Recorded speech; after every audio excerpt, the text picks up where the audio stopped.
Hello everybody and welcome back. Today we're going to be talking a little bit about FragPunk and basically how, I guess, mid it is. It's good, but it's not really great.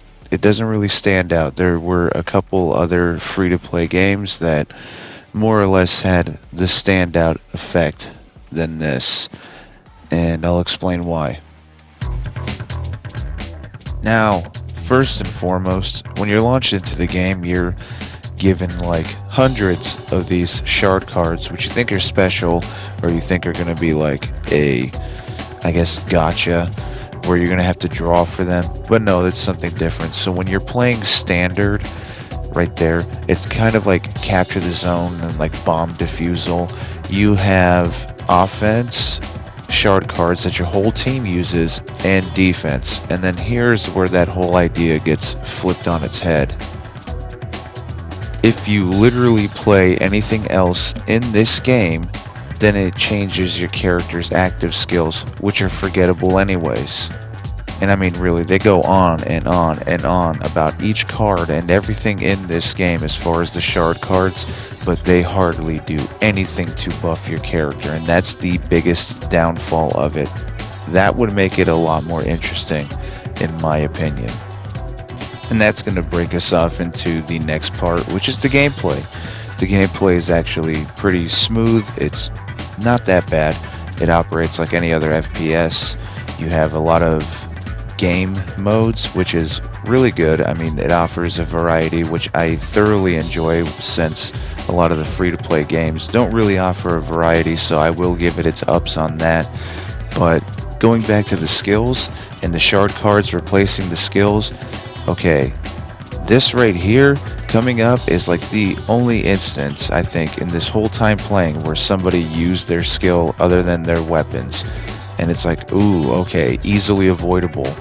And I go to use mine, which is supposed to be a teleport, and literally I stand there like this, because I'm like, what did it even do? I didn't go anywhere. And when you do get the shard cards instead of your standard abilities, they're things that actually have a regen rate that kind of, okay, so you have a cooldown for it, and you have a slow start to it. So there are some that are just like, oh well, it gives you a bonus to your HP. Like, okay, cool. And then you use it and it doesn't activate until like 2 seconds later.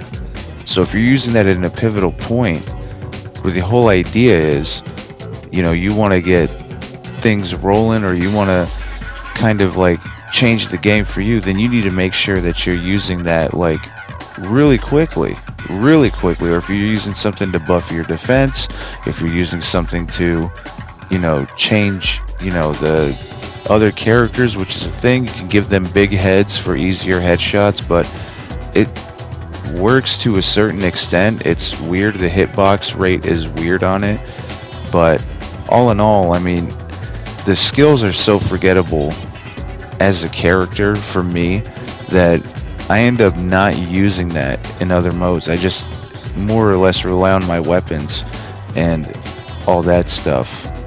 But for the standard mode, it actually works quite nice. Also, real quick, because it's rare, man, I got MVP.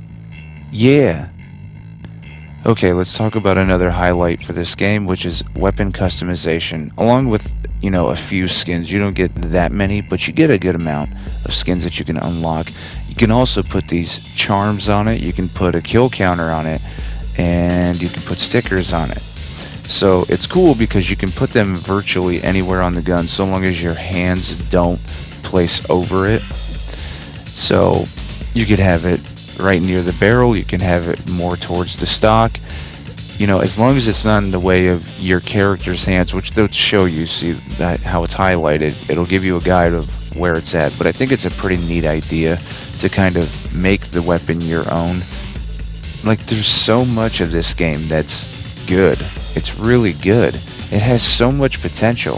If the shard cards had more of an effect, and if the skills were longer lasting, like your character's personal skills, and had more of an effect, it would be great, because you can use that for the edge in battle, And the shard cards, what's nice about it is they can be used as a benefit or a takeaway. And having that be a larger effect would be such an insane gameplay reel. I mean, they have so much of the game used on the shard card. Like, in other words, it's all in the artwork. It's the first thing you see when you log in. Like, make them have much more of an impact than just being a small little thing. And it would be out of this world. There would be nothing like it. I think for me, it just falls flat on that part of it. Because the little things like, you know, not really having an effect, or the character's personal skills not really doing much of anything, like, that's just small little things that like a patch could fix. It's just nitpicking at a point. But the weapon customization is unreal. It's actually really cool, and you can deck out any gun that you'd like to look any type of way. You can have it, you know, sport anything that the game has to offer, which is pretty neat. And I think that's such a good idea. Character customization is very basic, just unlocking a few skins. Nothing really out of this world. It could be something like another game we talked about, but you know, that's neither here nor there. And one of the things I sunk a lot of time into, surprisingly, is the sticker fusion. And that's basically just, you know, more customization. But the way they do it is actually pretty fun. So the stickers that you collect throughout the game, you can kind of fuse them for either a higher rarity or maybe one that you just don't have. And I think that's so neat. Once again, having so many ideas that are really good. And I mean, I'm shitting you not. I spent a lot of time on this. This is 2 times speed. And it's probably like just 5 minutes of me fiddle fucking around with a bunch of stickers. There's so much to this game that's actually good. I just want the skills to be a little bit better. Okay, so where do I stand? I think honestly it's good. It just needs some work. It needs some revamping on the whole shard cards and skills thing. And I'm going to keep griping on that because the UI is cool, the idea is neat, and the all-around game is not bad. It's actually pretty good, and it's fun to play if you have a group of people to play with.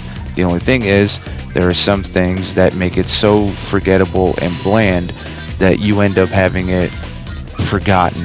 You know, you forget that it's installed onto your console until you're like, oh yeah, I remember that. So if they were to just pump out a couple updates for it or something, and give the ultimates and the shard cards more incentive and more care, then it would be really good. But that's just my opinion. Who gives a fuck about my opinion? Anyways, with that, everybody, I want to thank you all for watching. I appreciate you all, and 1K gang, let's go. I'm going to be working on another episode of Who Remembers and doing standard gameplay in between. If there's something that you'd like me to review for Who Remembers to do some research on, just comment down below. Or if there's a game you'd want to review, if there's something shitty that you want me to play, go ahead and comment it. Something obscure, you know, I'm cool with it. So I'll see you the next time around. Thank you, everybody.